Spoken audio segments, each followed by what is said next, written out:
അസ്സലാമു അലൈക്കും. വഅലൈക്കും അസ്സലാം. ആരാ? എന്റെ പേര് ജമാൽ. ഞാനൊരു കാര്യം അറിയാൻ വന്നതാ. ഈ പുഴവക്കത്ത് താങ്കളുടേതല്ലാത്ത ഏതെങ്കിലും തോട്ടമുണ്ടോ? ചോദിക്കാൻ കാരണം?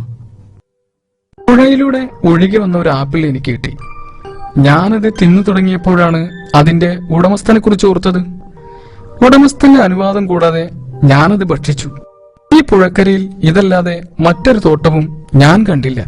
ഈ ആപ്പിളിന്റെ ഉടമസ്ഥൻ താങ്കളാണെങ്കിൽ എനിക്ക് പുറത്തു തരണം. അത് പറയാനാണ് ഞാൻ വന്നത്.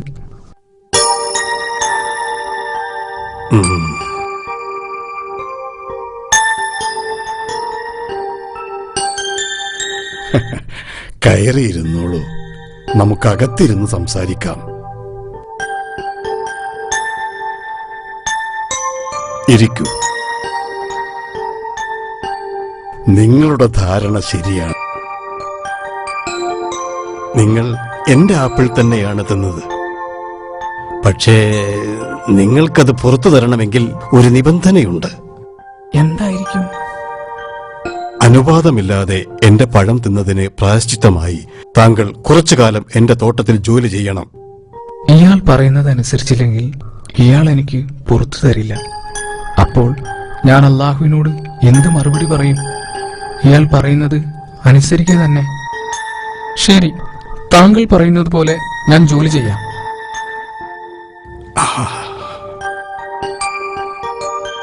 മാത്രമല്ല, എനിക്കൊരു മകളുണ്ട്. താങ്കൾ എന്റെ മകളെ വിവാഹം കഴിക്കുകയും വേണം. എനിക്ക് പുറത്തു തരുന്നതിന് വേണ്ടി താങ്കൾ പറയുന്നതെന്തും ഞാൻ ചെയ്യും. പക്ഷേ ഒരു പ്രശ്നമുണ്ട്.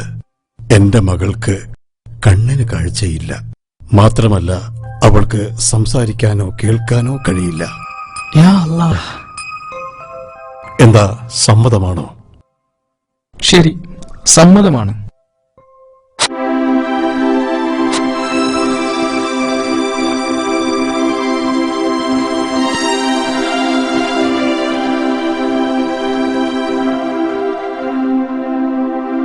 അങ്ങനെ കുറെ മാസങ്ങൾ കടന്നുപോയി.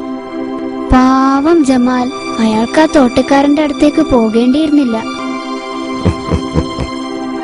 നാം തെറ്റിൽ നിന്ന് വിട്ടുനിൽക്കുമ്പോൾ അല്ലാഹു നമുക്ക് സൗഭാഗ്യങ്ങൾ നൽകും. ബാബ, ജമാലിന് എന്ത് സൗഭാഗ്യമാണ് ലഭിച്ചത്? അവസാനം അയാൾക്ക് എന്ത് സംഭവിച്ചു?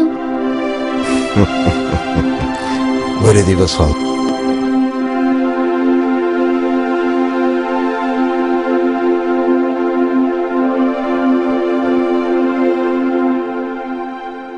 ജമാൽ, ഇന്ന് നമ്മുടെ കരാർ അവസാനിക്കുന്ന ദിവസമാണ്. പക്ഷേ ഒരു നിബന്ധന കൂടി ബാക്കിയുണ്ടല്ലോ. താങ്കളും എന്റെ മകളും തമ്മിലുള്ള വിവാഹം. മോളെ സുമയ്യ,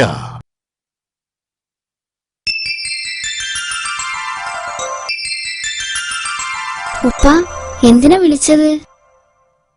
മോളെ, ജമാലിനെ കുറിച്ച് ഞാൻ പറഞ്ഞിരുന്നല്ലോ. ജമാലും നീയും തമ്മിലുള്ള വിവാഹത്തിന് നിനക്ക് സമ്മതമല്ലേ?